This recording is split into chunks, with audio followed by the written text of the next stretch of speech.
होते होते बड़े लंबे समय में बरसात आने वाली थी। बोले भले आदमी अब तो तैयार कर दो कुइया।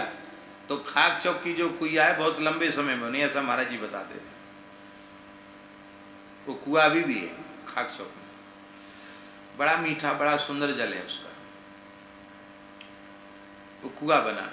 तो सीताराम दास जी महाराज ने हाथ जोड़कर कहा, उनके गुरु भाई ने जो सब संभालते थे सेवा, उन्होंने कहा कि महाराज जितनी लागत में एक बड़े से बड़ा किला बने उतनी लागत में आपने कुइया बनवाई।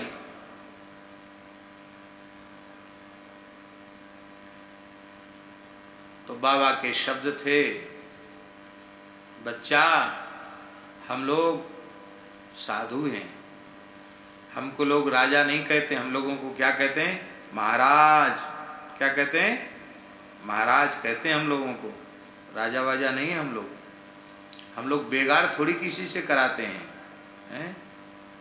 अमीरों का धन गरीबों पर जा रहा है, इसमें तुम्हें क्या तकलीफ हो रही है? तुम्हें क्या फता रही है? अपने कुइया बनाना लक्ष्य नहीं था, अपने लक्ष्य तो ये था कि ये सब माया गरीबों के काम आ जाए। हम ये कहते साधु ऐसे होते हैं, संत ऐसे होते हैं, वो बेगार थोड़ी कराते किसी से। इसलिए संतों का काम, संतों की सेवा बेगार जैसे करना भी नहीं चाहिए, अत्यंत श्रद्धा पूर्वक करना चाहिए। साधु सेवा कभी व्यर्थ नहीं जाती है। आप निष्काम भाव से अत्यंत श्रद्धा पूर्वक संतों की सेवा करेंगे, महाराज कभी व्यर्थ नहीं जाती।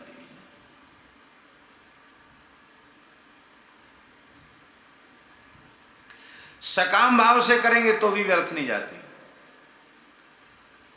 दो भाई थे 22 से, एक का नाम था नारायण दास जी, दूसरे का नाम था पन्नालाल जी।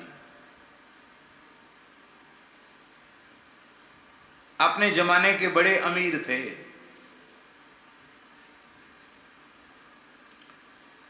हर पुष्य नक्षत्र में सोना खरीदते थे वो। हर महीना पुष्य नक्षत्र आता उसमें सोना खरीदते थे। बहुत बड़े अमीर आदमी थे। संतान नहीं थी, दोनों भाइयों की नहीं थी, किसी कुछ भी नहीं था, ना बेटा ना बेटी, कुछ नहीं। अब हमारे गुरुदेव पहाड़ी बाबा महाराज के यहाँ आके सेवा करने, जब देखो जाते तब पड़े रहते दोनों भाई से। हमने नहीं देखे, पुराने जमाने की बात है, अंग्रेजी शासन की बात। पड़े रहते सेवा करते। कुंभ में महाराज जाते तो महीना भर 1.5 महीना, बोले महाराज दूसरे को सेवा नहीं, हमको ही सेवा का अवसर मिले। और महाराज जी का स्वभाव तो थोड़ा डांट डपट गाली गलौज का स्वभाव था उनका, तेज स्वभाव था, नरसिंह स्वभाव था, उनको डांटते रहते थे।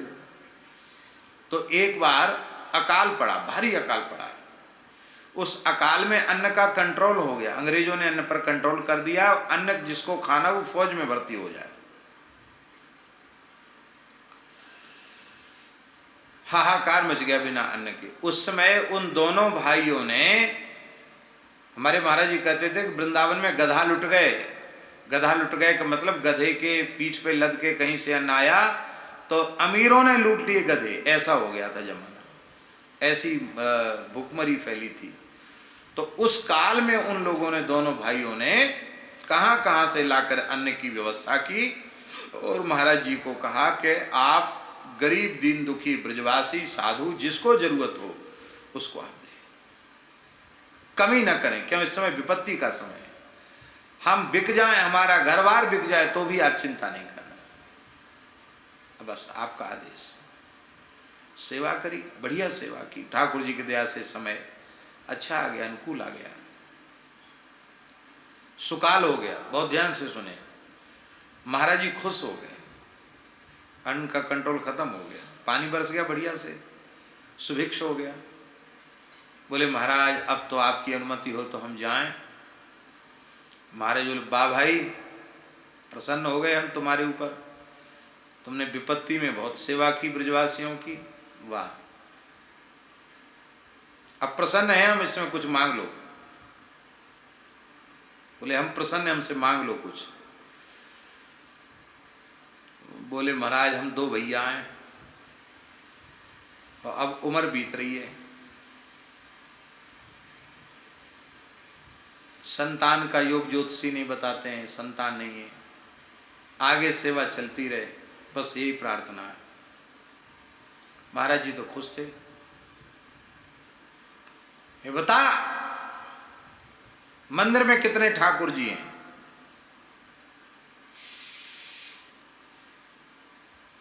बोले महाराज 3 है, 3। तो बोले जा 3 होंगे। क्या कहा? जा 3 होंगे। अभी तीनों जीवित हैं। बड़े का नाम गोपाल है, उनसे छोटे का नाम रामेश्वर है, उनसे छोटे का नाम चंद्रकेतु है। महाराज जी बोले तू चूक गया, जितने लाल जी और जितने शालिग्राम जी सब गिनती करके बता देता तो उतने हो जाते। तुमने केवल 3 की गिनती करी, राम लक्ष्मण जानकी जी के, इसलिए 3 होंगे।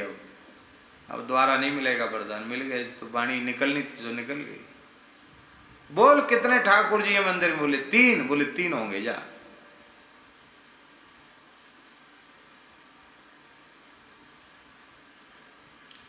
ये बात हम इसलिए कह रहे हैं कि भले ही साधु किसी को, साधु की कोई सेवा करे, उनके पास कुछ नहीं, वो किसी को कुछ न दें, पर फिर भी उनकी सेवा कभी बेकार होती नहीं, क्योंकि आप जो सेवा करेंगे वो तो बहुत थोड़ी है, उसका फल अनंत गुणित होकर के मिलने वाला है।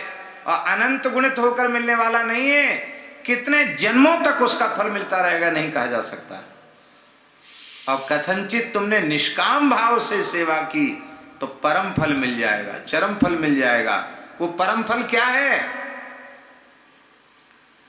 शरीर संसार से पूर्ण वैराग्य और भगवान के चरणों में पूर्ण अनुराग। ये साधु सेवा का फल यही है, शरीर संसार से वैराग्य और भगवान के चरण कमलों में अनुराग। यही इसका फल है, और कोई सबसे श्रेष्ठ फल यही है।